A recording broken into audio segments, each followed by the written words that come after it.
नेत्राच्या ज्योतीने दिवे लागतील आनंदाने. डॉक्टर सौ सुनीता कारंडे यांचे श्री गणपती नेत्रालय.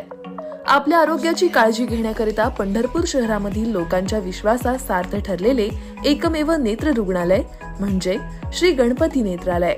नेत्रालयातील उपलब्ध सुविधा: फेको मशीनद्वारे मोतीबिंदू ऑपरेशन, कॉम्प्युटरच्या सहाय्याने चष्म्याचा नंबर काढणे, मधुमेह व रक्तदाब रुग्णांची नेत्रपटेल तपासणी, काचबिंदू निदान व उपचार, बुबुळावरील काचोळ्याचे म्हणजेच पडद्याचे ऑपरेशन, लॅसिक मशीनद्वारे चष्म्याचा नंबर घालवणे, तसेच सर्व प्रकारच्या इन्शुरन्स कॅशलेस सुविधा उपलब्ध.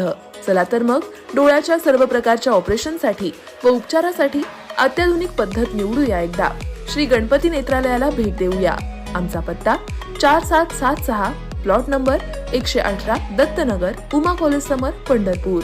संपर्क 021862299890 किंवा 7020889631. लोकसभा निवडणुकीत विजय किंवा पराजय होण्यापेक्षा मिळालेल्या मताची टक्केवारी तेवढीच महत्त्वाची असते. हे सूत्र लक्षात घेऊन भारत राष्ट्र समिती महाराष्ट्रात लोकसभा निवडणुकीला सामोरे जात आहे. यासाठी उमेदवाराची चाचपणी केली जात आहे. तेलंगणा विधानसभा निवडणुकीत सलग दुसऱ्या वेळेस विजय मिळवल्यानंतर माजी मुख्यमंत्री के. चंद्रशेखर राव यांच्या पक्षाने इतर राज्यात पक्ष विस्ताराचे ध्येय डोळ्यासमोर ठेवत सीमोल्लंघन केले होते. यासाठी तेलंगणा राष्ट्र समिती हे नाव बदलून भारत राष्ट्र समिती असे करण्यात आले होते. पक्ष विस्तारासाठी महाराष्ट्राची भूमी निवडण्यात आली. पक्षाचे शेतकरी हिताचे धोरण लक्षात घेऊन राज्यातील अनेक शेतकरी नेत्यांनी BRS मध्ये प्रवेश केला.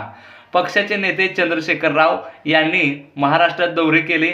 पंढरपूर येथे शक्ती प्रदर्शन करत सभाही घेतल्या. तेलंगणा राज्यात पक्षाने शेतकऱ्यांसाठी राबवलेल्या कल्याणकारी योजनेचा प्रचारही जोमात झाला. BRS महाराष्ट्रात तिसरे स्थान मिळवण्याची अशी शक्यता निर्माण झाली असतानाच तेलंगणा विधानसभा निवडणुकीत पक्षाला पराभवाचा सामना करावा लागला. त्याचा परिणाम राज्यातील पक्ष विस्तारावर झाला.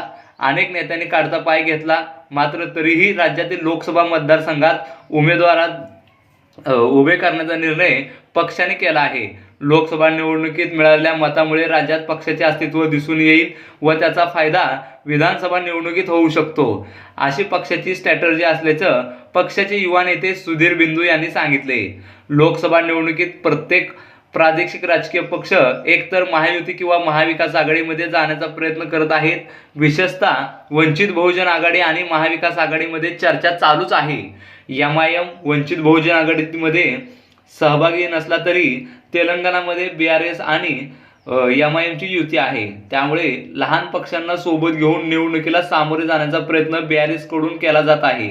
लोकसभा निवडणुकीत महायुती आणि महाविकास आघाडीमध्ये होत आहे.